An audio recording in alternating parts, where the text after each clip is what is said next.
आपको बताइए आतंक का एक तरह से बारिश हो रही है और उसी को लेकर आज ये कार्यक्रम यहाँ पे रखा गया है प्रेस क्लब में। और हमारे बीच में कुछ गणमान्य अतिथि बैठे हुए हैं यहाँ पे। तो जैसा कि मणिपुर में हो रहे अपहरण और हत्याओं के लिए दोषियों पर कड़ी कार्रवाई करने की मांग हम सभी मिलकर सामूहिक तरीके से सरकार के सामने रखेंगे। हमारे बीच में मणिपुर से भत्ता कुमार जी आए हुए हैं जो कि 10 टाइम मिस्टर इंडिया हैं, राष्ट्रीय सर्वोपरि संगठन के चीफ पैट्रॉन हैं। उसके अलावा मणिपुर से ही हमारे बीच में इंद्रजीत मोरिंगथान भी आए हैं जो कि राष्ट्रीय सर्वोपरि संगठन के पैट्रन हैं। उसके अलावा हमारे बीच में मुन्ना शर्मा जी हैं जो कि अखिल भारतीय हिंदू महासभा के राष्ट्रीय अध्यक्ष हैं। मणिपुर विषय की इनको जितनी सटीकता से जानकारी है, जो पिछला कार्यक्रम हमने कराया था उसके माध्यम से हमें समझ में आती है कि कितने अच्छे तरीके से वो मणिपुर विषय पे काम कर रहे हैं। उसके अलावा ब्रिजभूषण जी भी है हमारे बीच में, देव सेना से गाजियाबाद से आए हैं और जिस तरीके से वो भी हिंदुत्व को लेके हिंदुत्व की आवाज पूरे देश में उठा रहे हैं। और समय समय पर जब भी हमारे हिंदू भाइयों पे कोई भी अत्याचार होता है तो ये सब खड़े होते हैं जिस तरीके से कि आप होते हैं। तो मीडिया एक बहुत बड़ा माध्यम है और जिस तरीके से यहाँ मीडिया बंधु आए आज इस कार्यक्रम में उसके लिए बहुत आभार है। हमारे बीच में अशोक कपूर जी आए हुए जो कि भारत रक्षा मंच के वर्तमान के प्रांत अध्यक्ष हैं। सिर्फ एक संगठन की नहीं, पूरे देश में जितने भी लोग हैं, क्योंकि आतंक की जगह किसी भी राज्य में नहीं होनी चाहिए। आतंक, ड्रग्स, उसके अलावा इन्फिल्ट्रेशन, जिस तरीके से डिफॉरेस्टेशन हो रहा है, हमारी जमीन बंजर की जा रही है, ड्रग्स लगा के जिस तरीके से हमारी धरती को बंजर किया जा रहा है, इसका जीता जागता उदाहरण मणिपुर है। मणिपुर में घुसपैठिए इस तरीके से बच चुके हैं कि आज वहां का जो मूलभूत निवासी है वो अपने घरों को छोड़कर 60,000 की तादाद में कैंप में रहना पड़ रहा है उनको। तो आप ये सोचिए कि हमेशा हिंदुओं के साथ ही ये बातें क्यों होती है, क्यों उन्हें इस तरीके से सताया जाता है, अपनी जमीन छोड़ने को मजबूर किया जाता है। तो मैं ये सारी चीज आपसे कहना चाहता हूं। उसके अलावा हमारे बीच में कृष्ण त्यागी जी भी हैं जो कि राष्ट्र अध्यक्ष हैं नव युवा शक्ति संगठन के। जय जय सीताराम, सभी को प्रणाम, सभी को राम राम।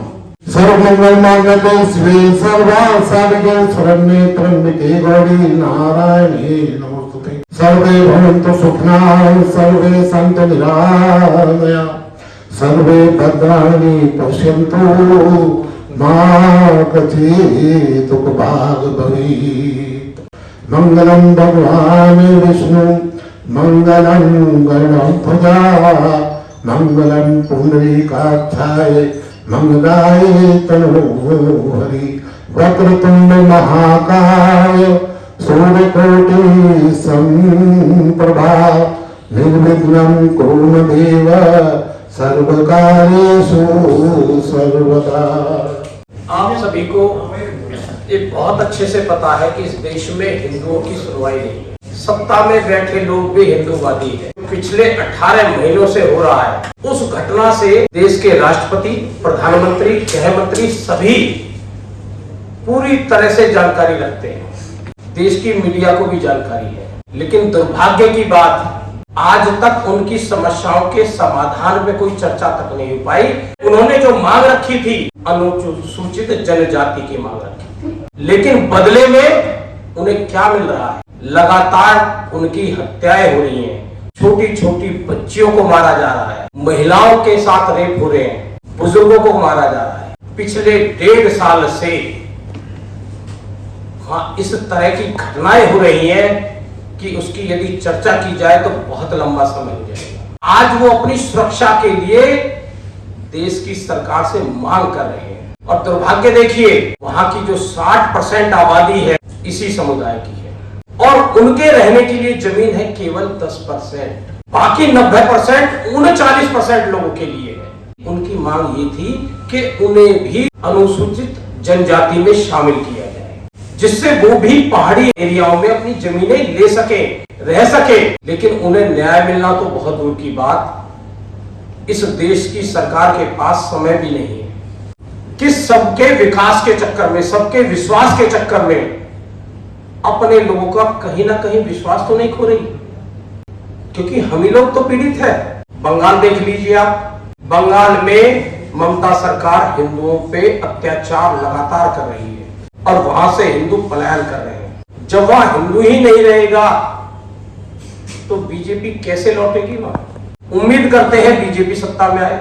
देश के बहुत सारे राज्यों में हिंदुओं की बहुत बदतर स्थिति हो चुकी है और आने वाले समय में यदि यही हाल रहा तो हिंदू समाप्ति की ओर हो जाएगा। कि इन्हें सबका विश्वास जीतना है। इस देश में हिंदुओं की सरकार होने के बावजूद भी हिंदुओं की सुनवाई नहीं है। पीड़ित है, लगातार बलात्कार हो रहे हैं। लव जिहाद के माध्यम से हिंदुओं की संख्या कम हो रही है, क्योंकि बेटी हमारी, बच्चे उनके पैदा हो रहे हैं। ऐसे ही चलता रहा तो ये समाज कैसे अस्तित्व बना पाएगा अपना, कैसे सुरक्षित रह पाएगा? हमला हो रहा है, घटना कोई भी हो रही है तो वो केवल FIR दर्ज करती है, आज तक किसी को बचा नहीं पाई है। भगवान राम यदि धनुर्विद्या ना सीखते तो क्या उन्हें सीता मिल पाती?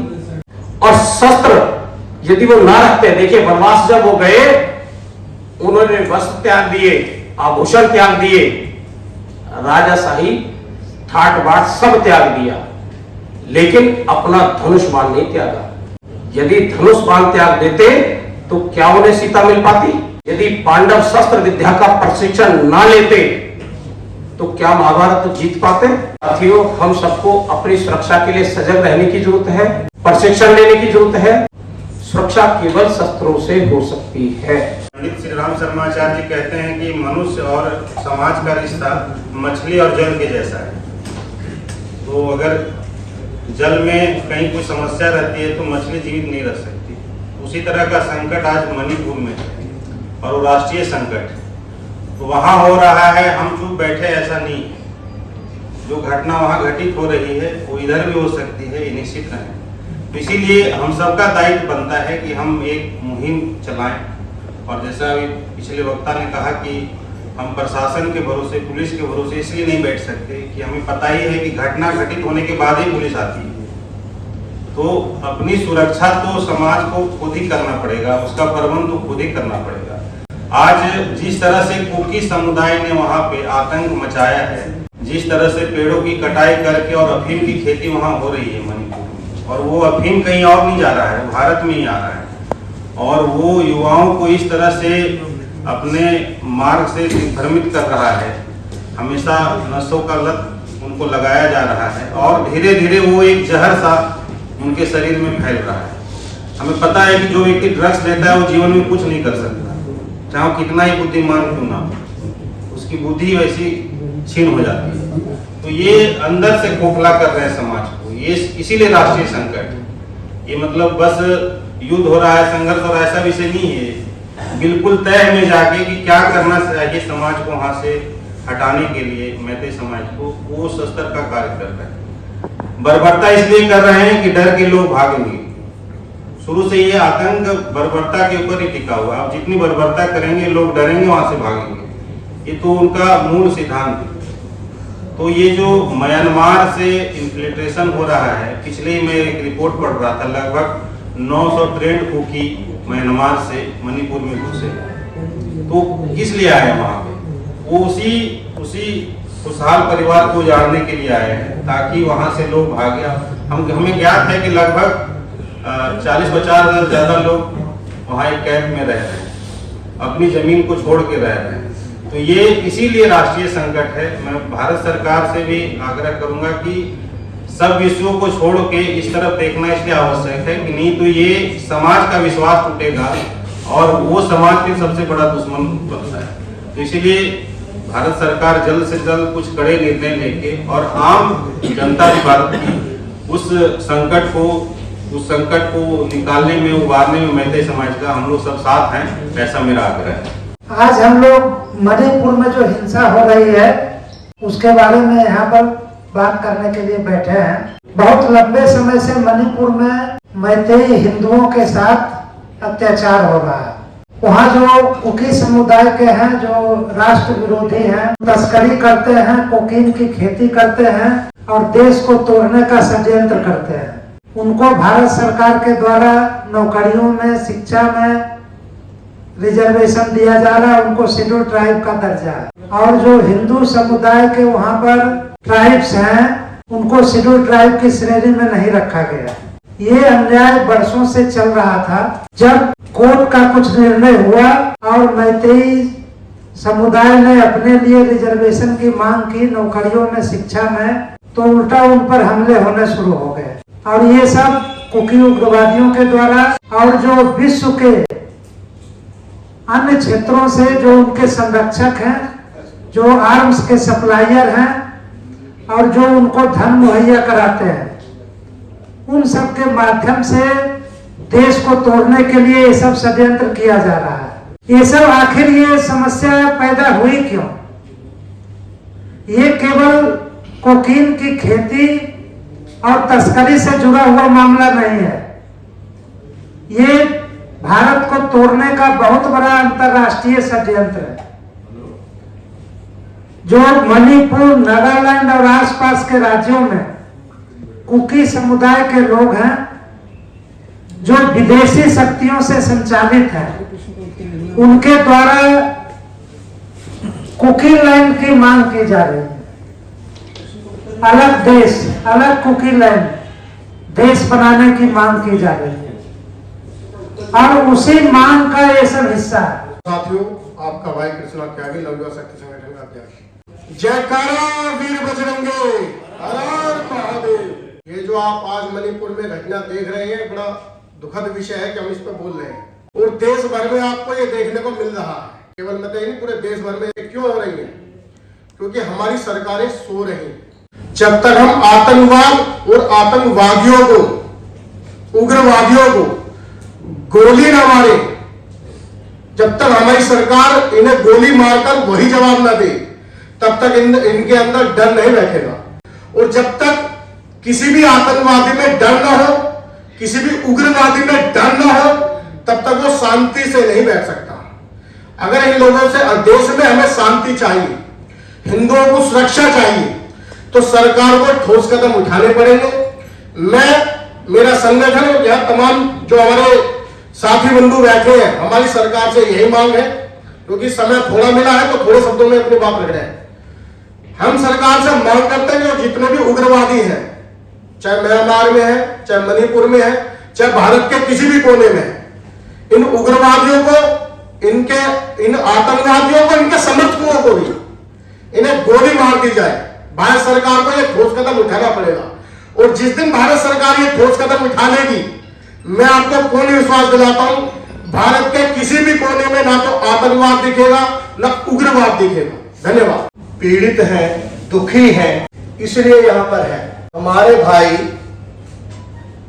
जो हिंदू हैं, इसको आप मिताई कह सकते हैं, वो 60,000 से ज्यादा अपने देश में विस्थापित कैंपों में हैं और लगातार हिंसा जारी है।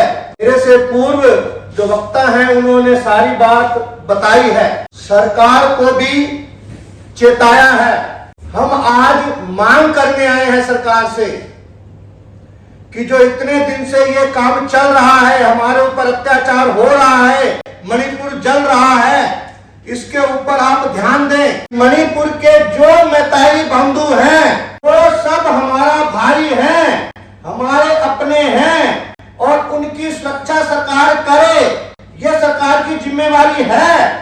नहीं तो हमारे पास आंदोलन का रास्ता यहां भी है।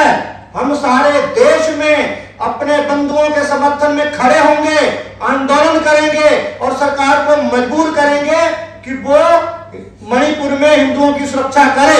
आज के बाद हम मणिपुर के हिंदू संप्रदाय को हम आश्वस्त करेंगे कि हम प्रेस कॉन्फ्रेंस करके बैठने वाले नहीं हैं। इसके बाद जन आंदोलन होगा और वो जन आंदोलन अगर होगा तो उससे पहले अगर सरकार मणिपुर को शांत करे, उसकी जिम्मेवारी है। मणिपुर के हिंदुओं की बात माने, ये उनकी ड्यूटी है। मणिपुर में विस्थापित परिवारों को सम्मान सहित बसाया जाए, यह सरकार की ड्यूटी है। इसी के लिए आज हम सब लोग आए हैं और ये परंपरा मणिपुर की नहीं है, कश्मीर में भी हुआ और कश्मीर में जब धारा 370 और 35 से हटे उसके बाद उग्रवादियों को सफाई का आदेश फौज को दिया गया, तो सरकार का हाथ क्यों बंधा है मणिपुर के विषय में? हम ये मांग करते हैं कि सरकार वहां भी ऑल आउट ऑपरेशन उग्रवादियों को सफाई के लिए करे, नहीं तो हम सभी हिंदू संगठन मिलकर सरकार को मजबूर कर देंगे इसके लिए। इसी के लिए हम लोग यहाँ पर आए हैं। एक तरह से आतंकी हैं, वही संज्ञा देना चाहता हूं। 8 महीने के बच्चे को किस तरीके से मारा, ये आपके सामने है फोटोग्राफ। ये कोई स्क्रिप्टेड नहीं है, आप देखिए इसको एक बार। मारने का एक तरीका होता है, लेकिन ये किस हद तक वो गिर चुके हैं हमें डराने के लिए कि हम खौफ का बाजार बनाएंगे और हिंदुओं को उनके घर से भगा के अपना देश वो बनाना चाहते हैं कुकी लैंड के नाम से। आप सब यहाँ पे बैठे, क्या आप चाहेंगे कि आपकी जमीन पे कोई आके बैठे और अपना ही एक अलग देश बना दे? क्या ये सही है? आपसे पूछता हूं मैं, आप सब बैठे हैं जो मीडिया बंधु और अन्य संगठन के लोग, हिंदू संगठन के बैठे हैं, क्या ये सही है? आवाज नहीं आ रही, आपकी आवाज आनी चाहिए। आप सब मित्र बंधुओं बोला करो। हमारी कमी ये है कि हम बोलते नहीं हैं, बस घर जाके सो जाते हैं। तो हम सबको अपनी आवाज सरकार तक लेके जानी है, क्योंकि सरकार आज कुर्सी पे इसलिए है क्योंकि हमारा एक वोट उन तक पहुंचा है और हमने सिर्फ अपने और अपने परिवार की सुरक्षा इस सरकार से मांगी है। हम उनसे कोई अन्य चीज नहीं मांगते। सवाल यह है कि हम गूंज तो कर रहे हैं, लेकिन अभी हमने कोई पथ नहीं बनाया। सरकार गूंगी बहरी है, ये सभी जानते हैं। राजनीतिकरण सरकार करती है, उसका दायित्व है। उसको भी पता है कि हिंदुओं की परिस्थिति हिंदुस्तान में क्या है। इसकी सबसे वजह क्या है? हिंदू। हम आपस में ही पूरे हिंदुस्तान के अंदर अन्य हिंदू राष्ट्रवादी संस्थाएं आए हुए हैं, लेकिन जितने भी राष्ट्रीय अध्यक्ष हैं या उनकी कार्यकारिणी है, एक कागजी किताब ही बनकर रह गई है। सवाल यह है कि सरकार को अपने मंच पर लाने के लिए हम ऐसा क्या कदम उठाएं कि वो मजबूर हो जाए। अभी ताजा खबर आप लोगों की नजर में है ही है कि बागेश्वर धाम से यात्रा चल रही है और सरकार के ये पहलुमे जो हैं अपना हिंदुओं को एक करने में लगे हुए हैं। अच्छी बात है। सवाल ऐसे ही हमें एक योजना बनानी पड़ेगी कि सरकार के पास हम क्यों जाएं, सरकार हमारे पास कैसे आए। हिंदू कल भी मजबूत था, आज भी मजबूत है। सवाल यह है कि हम एक माला की तरह एक कड़ी में नहीं है। इस धरती पे एक मिसाल है कि जब जब इस धरती पे सनातन पे आना चाहिए है तो सनातनियों ने धर्म का सहारा लेके शस्त्र उठाकर उसका जो है विरोध किया है। जो मणिपुर में चल रहा है तकरीबन विषय सब रख चुके हैं और उसी विषय को बार बार अपना समझो समय पर खराब करना होगा। हमें ये देखना है कि जो मुट्ठी भर कुकी समाज है, जो समुदाय है, जो हमारे हिंदू भाइयों पर अत्याचार करे, मैं उसको बेहतर ही नहीं कहूँगा, हिंदू भाई हमारे सनातनी भाई हैं और पूरा भारत हमारा सनातनी भाई है। और सिर्फ मुट्ठी भर कहीं भी देखा जाए तो उधर मुट्ठी भर कुकी हैं, उधर मुट्ठी भर हमारे कश्मीर में लोग थे। तो कुल मिलाकर ये है कि इन मुट्ठी भर लोगों को ताकत कौन दे रहा है? ये जो जयचंद हमारे देश में बैठे हुए हैं, इन जयचंद लोगों को पहचानने की जरूरत है, हमें जानने की जरूरत है। सरकार हमें बड़ी मुश्किल से बड़ी मतलब ताकत वाली सरकार हमें मिली है, इस सरकार का हमें समर्थन करना है, इसको साथ लेके चलना है और विपक्ष को कमजोर करना है। क्योंकि विपक्ष जितना भी बैठा है, आप देख रहे हैं कि ये विपक्ष हमारे साथ, हमारे हिंदू भाइयों के साथ सही नहीं कर रहा है। तो इस चीज को पहचानना, हमने कमजोर करना है, विपक्ष को कमजोर करना है जो मुट्ठी भर लोगों को ताकत दे रहा है। ज्यादा वक्ताओं का अगर हम निष्कर्ष देखें तो हम क्या करें, हमारे पास कोई रास्ता नहीं है, सरकार हमारा साथ नहीं दे रही है। ये सब बातें जो है, जहां 80% जिस देश में सनातनी हिंदू है और वो है मजबूरी की भाषा बोल रहा है, कट्टरपंथियों के हैं, उनमें एक भी जगह डेमोक्रेसी नहीं है। आपके पड़ोस में गांव तरफ छोटे छोटे देश है, पाकिस्तान, बांग्लादेश, डेमोक्रेसी नहीं है। तो डेमोक्रेसी भी यहाँ तभी तक है, समाजवाद भी तभी तक है, संविधान भी तभी तक है जब तक कि आप लोगों की मेजोरिटी यहाँ है। इसको एक इसका इलाज ये हुआ, मेरा आपसे सबसे निवेदन हुआ कि हम ये संदेश पहुंचाएं कि भाई हम अपनी मेजोरिटी कैसे बना के रखें। डेमोग्राफी चेंज होने से बचाएं, वही काम मणिपुर में करना हमने। हमारे सामने एक बहुत बड़ा एग्जाम्पल हमारे देश का उदाहरण कश्मीर का है। हमारे लोगों को अपने ही देश में अपने घर छोड़ के छोड़ना पड़ा है, देश छोड़ना पड़ा है। आज वो देश के दूसरे हिस्सों में पड़े हैं।